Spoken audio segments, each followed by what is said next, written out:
So we're looking at parts of a linear equation. So remember our linear equation in the form y equals mx plus b is called slope-intercept form,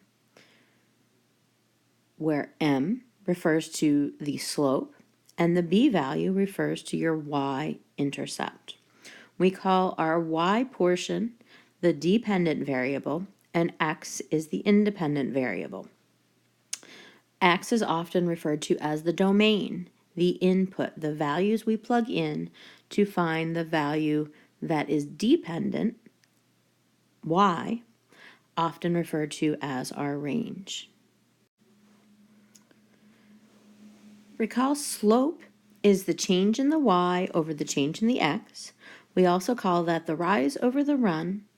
You might hear the words coefficient of x or the rate of change. These all refer to our linear equations, and that's the m value, the slope, where our b value is the y-intercept. And I think the big thing here is that we want to remember that the y-intercept is sometimes referred to as the starting value, but it's also 0 there. So remember that x is 0 at the y-intercept. So if you're plotting that point, it's going to fall on the y-axis. Let's look at the graph. Now we're looking at finding an equation from a table, okay? And when we're finding an equation from a table, we want to find our change in our y over our change in the x. So again, our rise is our change in the y's.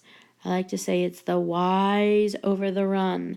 The change in y, so here we can see we're going up by 2, and our run, our change in the x, is up by 1.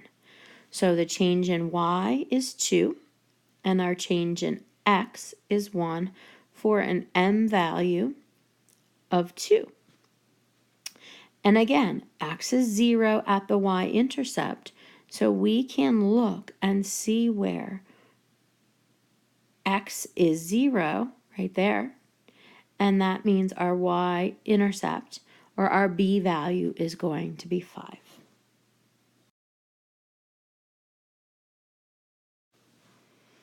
Now we're looking at writing a linear equation from a graph. Remember that when we're writing a linear equation, we like to write it in slope-intercept form because it's easy to find the pieces from a graph.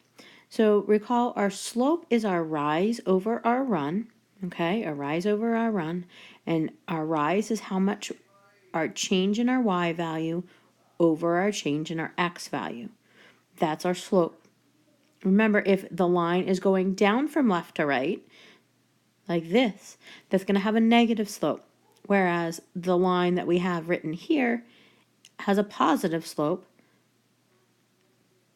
because we're going up from left to right, okay? Now, with our writing an equation of the line, you want to find the rise over the run. Don't be afraid to draw your triangles and mark your points, and then write the fraction, the change in your y over your change in your x. The second thing you want to look for is your y-intercept, and the y-intercept is going to occur where your graph crosses the y-axis. What did we say the x value was when we were looking at the y-intercept? The x value is always 0 at the y-intercept. So we can see that, and that is going to be our b value in our equation.